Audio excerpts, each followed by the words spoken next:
Hi, I'm Vinayak and this is UPSC World. ഇന്നത്തെ വീഡിയോയിൽ നമ്മൾ ഡിസ്കസ് ചെയ്യാൻ വേണ്ടി പോകുന്നത് പ്രിലിംസിനെ കുറിച്ചാണ്. പ്രിലിംസിൻ്റെ സിലബസും കാര്യങ്ങളൊക്കെ ഞാനിവിടെ എഴുതി കാണിക്കാം. എന്നാൽ പ്രിലിംസിൻ്റെ സ്ട്രക്ചറും അതുപോലെ നിങ്ങൾ ഫോക്കസ് ചെയ്യേണ്ട കാര്യങ്ങളും എന്തൊക്കെ കാര്യങ്ങളാണ് തുടക്കത്തിൽ സ്ട്രെസ് ചെയ്യാൻ പാടില്ലാത്തത് എന്നാണ് നമ്മൾ ഇന്നിവിടെ ഡിസ്കസ് ചെയ്യാൻ വേണ്ടി പോകുന്നത്. ഈ വീഡിയോ ഒരു പ്ലേലിസ്റ്റിൻ്റെ ഭാഗമാണ്. അതായത് ഒരു ആബ്സല്യൂട്ട് ബിഗിനർ എന്തൊക്കെ കാര്യങ്ങളാണ് സൂക്ഷിക്കേണ്ടത്, എന്തൊക്കെ കാര്യങ്ങൾ നോക്കണം, പഠിക്കണം, എന്തൊക്കെ നോക്കേണ്ട എന്നുള്ളതൊക്കെ. അപ്പോൾ ഈ ഒരു പ്ലേലിസ്റ്റിൻ്റെ ലിങ്ക് ഞാനിവിടെ ഡിസ്ക്രിപ്ഷനിൽ ആഡ് ചെയ്യാം.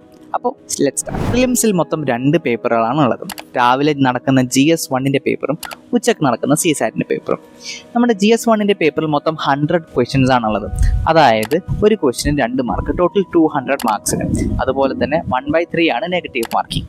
നെഗറ്റീവ് മാർക്കിംഗ് എങ്ങനെയാണ് വർക്ക് ചെയ്യുന്നത് ഞാൻ പറഞ്ഞുതരാം. അതായത് നിങ്ങളൊരു ചോദ്യം ചെയ്ത് അത് തെറ്റിക്കുകയാണെങ്കിൽ ആ തെറ്റിച്ചതിന് നിങ്ങൾക്ക് 1/3 മാർക്ക് മൈനസ് ചെയ്യും, ഇതുവരെ കിട്ടിയിരിക്കുന്ന മാർക്ക്. എന്നാൽ ഒരു ചോദ്യം അറ്റൻഡ് ചെയ്തില്ലെങ്കിൽ ആ മാർക്ക് കുറക്കില്ല, അതുപോലെ വെക്കും. അതായത് നിങ്ങൾക്ക് അറിയുന്ന ചോദ്യങ്ങൾ മാത്രം അറ്റൻഡ് ചെയ്തുകൊണ്ട് വളരെ കുറച്ച് ചോദ്യങ്ങൾ ചെയ്തുകൊണ്ട് നിങ്ങൾക്ക് പാസ്സാക്കാം. പക്ഷേ അതൊരു റിസ്കി ബിസിനസ് ആയതുകൊണ്ട് തന്നെ അത്യാവശ്യം മാക്സിമം നമ്പർ ഓഫ് ക്വസ്റ്റ്യൻസ് ചെയ്യാനാണ് നമ്മുടെ എല്ലാ മെൻറ്റർമാരും സജസ്റ്റ് ചെയ്യാറ്.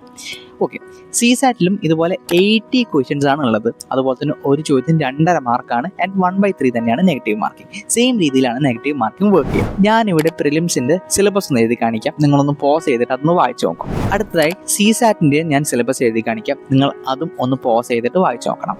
ഇതൊക്കെ പഠിക്കാൻ വേണ്ടിയുള്ള ബുക്ക് ലിസ്റ്റ് ഞാൻ അടുത്ത വീഡിയോയിൽ പ്രോപ്പറായിട്ട് നമുക്ക് ഡിസ്കസ് ചെയ്യാം. പക്ഷെ നിങ്ങൾ മെയിനായിട്ട് മനസ്സിലാക്കേണ്ടത് എല്ലാ വിഷയങ്ങൾക്കും, അതായത് എല്ലാ സബ്ജക്റ്റുകൾക്കും ഒരേ ടൈപ്പ് ഓഫ് വെയിറ്റേജ് അല്ല ഉള്ളത്.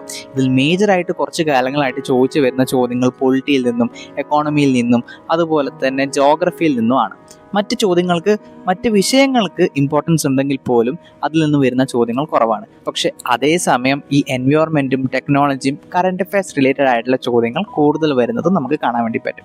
UPSC കുറച്ചും കൂടി അൺപ്രഡിക്റ്റബിൾ ആയതുകൊണ്ട് തന്നെ അടുത്തൊരു വർഷം എന്ത് സംഭവിക്കുന്നത് നമുക്ക് പറയാൻ വേണ്ടി പറ്റില്ല. പക്ഷേ എന്തുകൊണ്ടും ഈ ഒരു പാറ്റേൺ നമുക്ക് ചെറുങ്ങനെയെങ്കിലും ഡീകോഡ് ചെയ്യാൻ വേണ്ടി ശ്രമിച്ചു കഴിഞ്ഞാൽ എന്തൊക്കെ പഠിക്കണം, എന്തൊക്കെ കുറച്ച് പഠിച്ചാൽ മതി എന്ന് നമുക്ക് മനസ്സിലാക്കാൻ വേണ്ടി പറ്റും. അടുത്തതായി എല്ലാവർക്കും പേടിയുള്ള CSAT പേപ്പറിനെ കുറിച്ച് ഞാൻ ചെറിയ കുറച്ച് കാര്യങ്ങൾ പറഞ്ഞുതരാം. അതായത് CSAT പേപ്പർ കണക്കാണ്, അതുകൊണ്ട് ഇത്രപാട് കണക്ക് ഞാൻ എങ്ങനെ പഠിക്കും, എങ്ങനെ ക്ലിയർ ചെയ്യുന്നതാണ് പലരുടെയും പേടി. പക്ഷെ നിങ്ങൾ മനസ്സിലാക്കണം, അതിൽ അത്യാവശ്യം 27 ക്വസ്റ്റ്യൻസോളം വരുന്നത് കോംപ്രിഹെൻഷനാണ്, റീഡിങ് കോംപ്രിഹെൻഷനാണ്. അതായത് നിങ്ങൾക്ക് ആ ഒരു പാരഗ്രാഫ് തന്ന് വായിച്ച് അതിൽ നിന്ന് ഉത്തരമെടുക്കണം. നമ്മൾ സ്കൂളിലൊക്കെ പഠിക്കുമ്പോൾ ഇത് ചെറിയ രീതിയിൽ ചെയ്തിട്ടുണ്ടെങ്കിൽ പോലും അത്യാവശ്യം 27 പാരഗ്രാഫുകൾ വായിച്ചിട്ട് അതിൽ നിന്ന് ഉത്തരം കണ്ടെത്തൽ വളരെ ബുദ്ധിമുട്ടായിട്ടുള്ള പരിപാടിയാണ്. പക്ഷേ ഇംഗ്ലീഷ് ഓക്കെ ആയിട്ടുള്ള ആളുകൾക്ക് അതൊന്ന് ചെയ്യാൻ കുറച്ചും കൂടി എളുപ്പമായി തോന്നാറുണ്ട്. എന്തായാലും റീസണിങ്ങും റീഡിങ് കോംപ്രിഹെൻഷനും മാത്സും കൂടി വന്നിട്ടാണ് നമ്മുടെ CSAT പേപ്പർ ആകുന്നത്. അതായത് അത്യാവശ്യം കുറച്ച് നമ്മളൊന്ന് ഫോക്കസ് ചെയ്ത് വേണ്ട ചോദ്യങ്ങൾ മാത്രം തിരഞ്ഞെടുത്താൽ നമുക്ക് CSAT ക്വാളിഫൈ ചെയ്യാൻ വേണ്ടി പറ്റും.